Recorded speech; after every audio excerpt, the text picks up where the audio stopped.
All right, what's going on, y'all? It's A with Andre back with another video. And if you ain't been to my channel before, I'm A with Andre. Hey, how y'all doing? I'm back now because of Christmas break and all that stuff, because I was enjoying my Christmas and all that, or at least trying to, that is. But anyway, that's another discussion for another day. I hope all y'all had a good Christmas and all that stuff with your family and all that good stuff. So yeah, I had a good time a little bit, you know what I'm saying? Ate good food and all that stuff. So yeah, back to the videos and everything. So anyway, today in this video, what I'm talking about is the fastest way to get your playmaking badges, for NBA 2K21 next gen. And by the way, since this video is about playmaking, the wordplay has been stuck in my mind. Not wordplay as in like wordplay in a flow and nothing like that. I'm talking about like the word itself, play, has been stuck in my mind for the past few days now because of the fact that playboicarti put out a new album. And in my honest opinion, the album is a whole lot of trash. I ain't gonna say the actual meme word, but if you know, you know. But yeah, I just feel like with that whole album in general, just to sum it up real quick, I feel like the album had really good beats. Like whoever the production engineers was for that album, they delivered. But playboicarti did not deliver. Like I don't know what in the world he was doing on some of them songs. Like I knew he's gonna do a lot of what?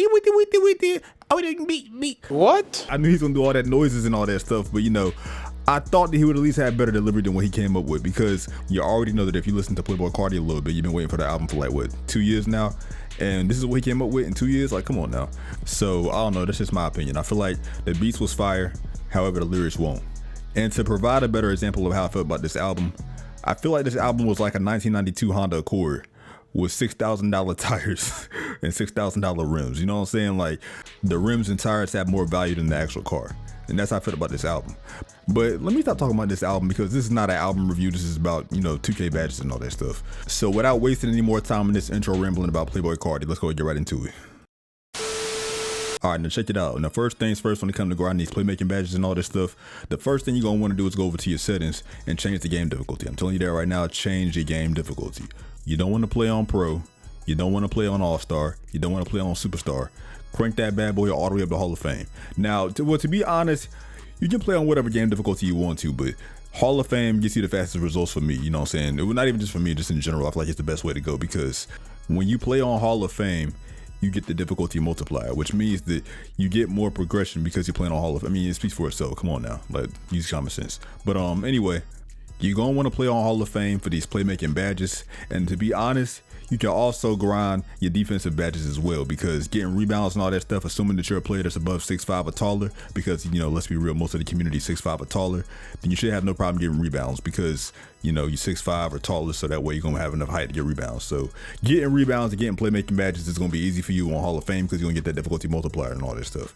Now, when it comes to the finishing badges, I ain't really gonna recommend going for finishing badges on Hall of Fame, because the AI be some BS sometimes, you know what I'm saying? And also, when it comes to your shooting badges, unless you're like a lights out shooter, or unless you already have half of your shooting badges, I would not recommend grinding your shooting badges on Hall of Fame, because the timing is a lot, well, it's not a lot tougher, but in my honest opinion, it's gonna be, somewhat tougher. It's gonna be noticeable that it's tougher than, playing on Pro or All-Star or something like that, because, most of y'all don't have at least a 90 open 3, because I have a 90 open 3 or higher, you know what I'm saying? So I'll be good with that. But anyway, if you are going to try to grind all your badges at once, including your shooting badges, I would honestly recommend waiting until you have at least most of your shooting badges, because shooting badges are important, and you're going to make more shots with more shooting badges. Because I mean, even though this game is more so based off of your shooting attributes than badges, I would still recommend waiting until you get all your shooting badges first to grind the rest of your shooting badges. Like for example, if you have a potential of like 20 shooting badges, then once you have about 13, I feel like that's a good time to grind the rest of them on Hall of Fame.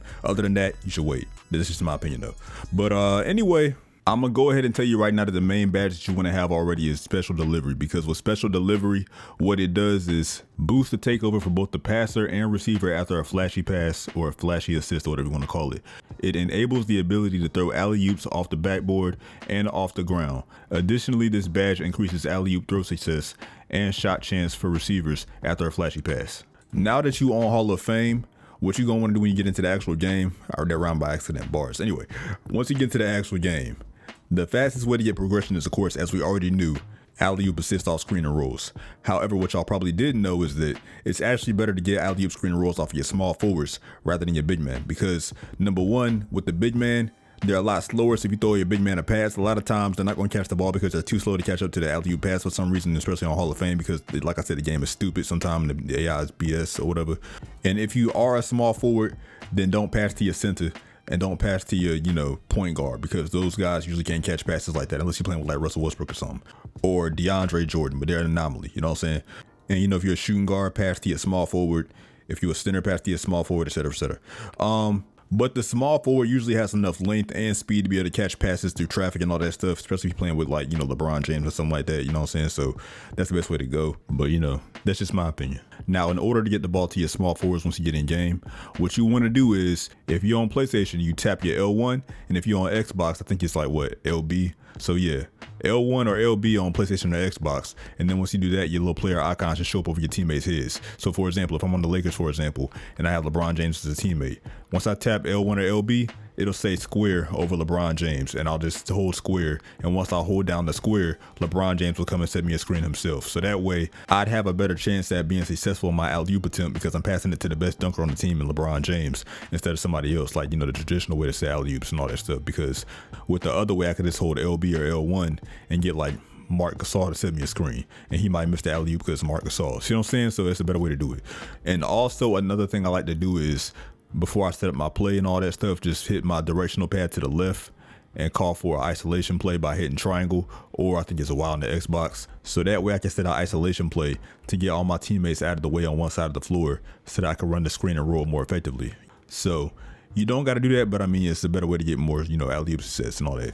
And also, as you can see at the end of the game, looking at all my stats and all that stuff, as you can see, I get the most points for screens and for alley-oops. And I also get a times 1.5 boost because I'm playing on Hall of Fame. So again, like I said, it works for me.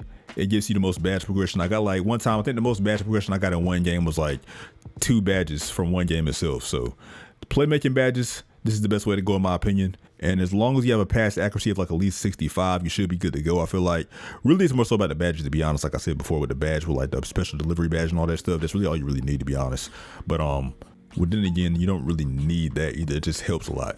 I mean, tell you the truth, just call an isolation and get your players out of the way to get in position to, pass the ball. Whether you have a high pass rating or not, it shouldn't matter. As long as you have enough space and as long as you call for that screen and roll and use your team's small forward, who's usually the best dunker, then it shouldn't matter. You know what I'm saying? So that's how you get your badge progression. So anyway, y'all, that's gonna do it for the video. I appreciate y'all for watching. If you made it this far, leave a like down below if you did make it this far, by the way, because YouTube algorithm and all that stuff. But I appreciate you guys for watching. More videos coming up real soon. I got a lot of stuff in the works and stuff like that, because I know I've been saying that a lot, but I really do have a lot of stuff in the works. Just stay tuned. So yeah, leave a like on this video and subscribe if you haven't already. I don't know if I already said that or not, but if I have, I'm gonna say it again. So subscribe down below, leave a like, all that good stuff, and yeah, stay tuned for my next video, y'all. So with that being said, I appreciate you guys for watching. It's been with Andre, and I'm gonna catch you guys in the next one. And until next time, I'm out. Watch videos on screen. Thanks for watching, y'all. Peace.